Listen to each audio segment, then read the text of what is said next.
In today's video, I'll show you how to install a 100% completed save file for Ghost of Tsushima. Check my video description for this site link. Scroll down.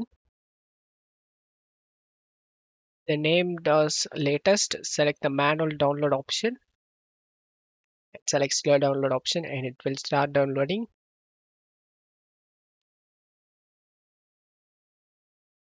Once download done, select this folder icon. Right click on the downloaded file and select WinRAR and select open with WinRAR.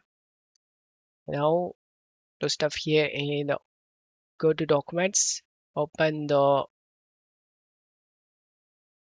Ghost of Tsushima random numbers, drop this save file.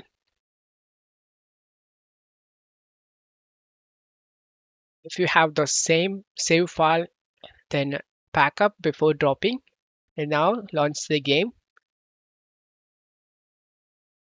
Once you are in game, go to load game and select the 100% save we dropped.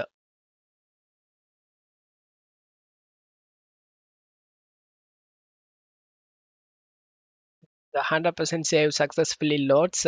I hope this video helped you. If the video helped you, don't forget to leave a like and subscribe. Thank you.